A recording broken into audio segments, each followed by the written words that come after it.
Welcome to the fourth grade academic parent-teacher team workshop at Fairless Elementary School.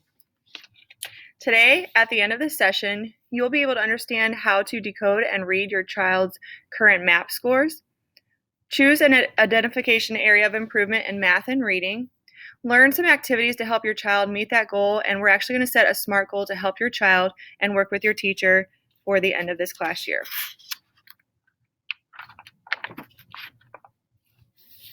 MAP is a computer adaptive test, so therefore when a child answers a question correctly, the next question is going to become more challenging. When they answer a question incorrectly, the next is easier. This type of assessment challenges top performers without overwhelming our students whose skills are below grade level. This test is also an unlimited time test, which actually relieves the child's test-taking strategies and allows them to answer questions more completely. When we look at your MAP growth, we are looking at what's called a RIT score to accurately measure what students know.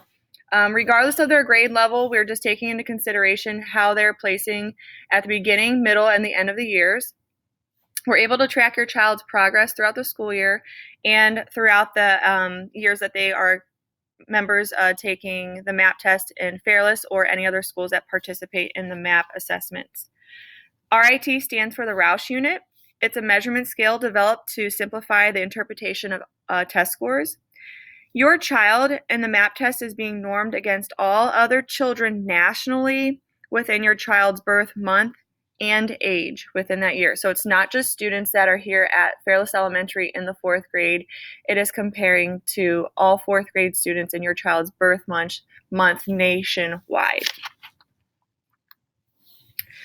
As a teacher, what I look for in the fall is your child to be placing at or around a 198.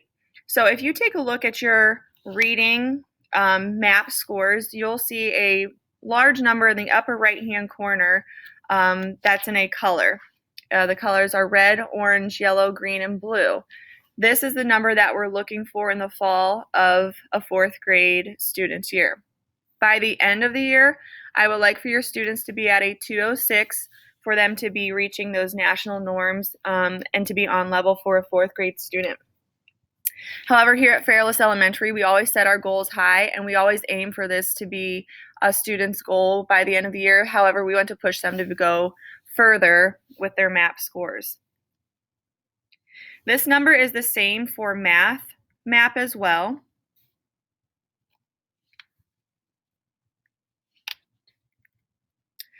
So here we're actually looking at a student's MAP score. Yours is a little different than the screen that is shown here. At the very top, what teachers look for is how long your student is taking this test. And this student here took the test in 68 minutes, which is fairly average for a fourth grade student.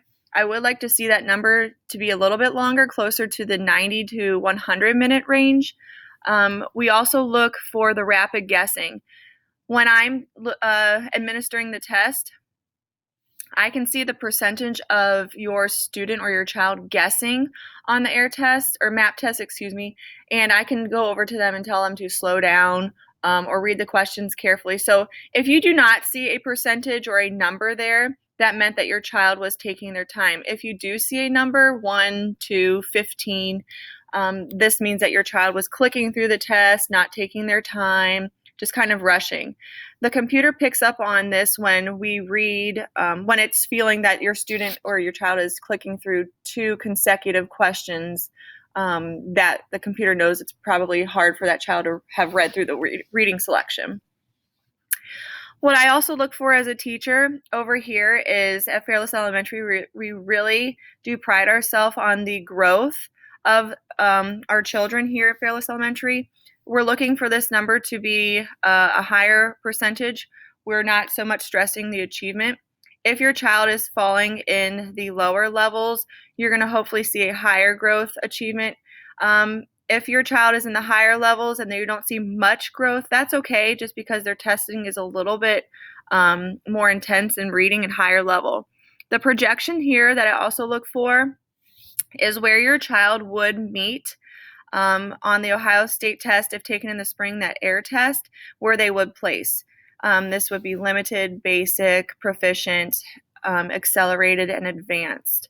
So that's where they would place if you receive that score on this testing day for the test in April. Down here, the readability measures, what we look for are the Flesch-Kincaid grade level. This is the book level that we stress in our reading classes, the reading range of what your child should be reading, which is a good fit book. And they will come home and tell you their range, and the fourth grade teachers do have your child level, so they know their numbers of what to be looking for in the library, and they even know how to look this up on their own on the computer with AR Book Find. This child here is placing at a third grade reading level in the fourth month of school to a fourth grade reading level in their first month of school. So this child is just slightly below fourth grade, but where they should be at the beginning of the year. So we're not really considered, if this is considering too much of a reading intervention yet. Over here in the instructional areas, these 5 numbers, once averaged out, will give you that main number that you're seeing probably in your upper right-hand corner of your page. These numbers are ranking descending to ascending in order of focus to strengths. Again, when I looked at, and I showed you the number, 198 was the number that I was looking for a student to be at in the fall. So anything below that number is what I consider to be something that we can intervene and help your child with. I don't want to overwhelm by giving them too much work. If there is something that they're really strong at, we're going to focus on the areas of weaknesses that they need to work on. For this student here, a 190 shows me that in literary text, language, craft, and structure is what we would stress on working with your child, and probably set our SMART goal based on this instructional area.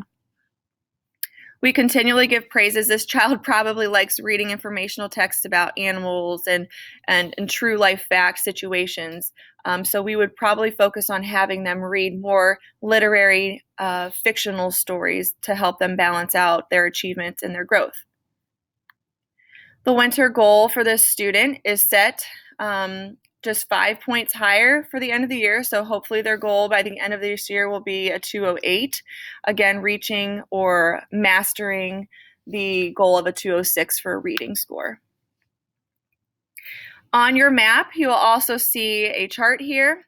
This is, you will probably have more testing points as your child goes throughout the elementary school here or other map using schools.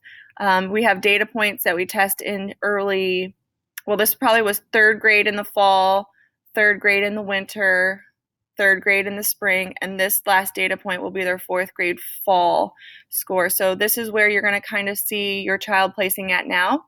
Don't be alarmed if you see a decline from third grade to fourth grade. That's okay. We're used to seeing a drop here because of the summer months. It's just kind of that retention with your child and student kind of needs to be refreshed. So if we see a little dip here, that's okay. We want to see them progress to their goal target at the end of the year. For math, what our math teachers look for in the fall is your child to be at a 202. So if you look at the map reading side of your packet, the number we're looking for in the fall is a 202, and we're setting this benchmark in the goal to be at a 214. The math page looks exactly like the reading. We still look at how long it takes your child to take this math test. We're looking at the percentage of guessing. Again, we're looking at the growth measurements, projections for the state test, and then our big focus here is that instructional area. This is where we would probably take that consideration into making a SMART goal for your student and then asking for strategies to help at home so we can accomplish our goal by the fall. The winter goal set here is 6 points higher, which you can see they're at a 201 now, and their goal, if they reach their goal, would be at a 207 in the winter. Again, the map chart, it looks exactly like the reading and shows third grade fall, spring, and fall, winter, and spring, and then the fourth grade fall test. In fourth grade, we are strongly stressing the importance of having your child memorizing math facts. If they can master these skills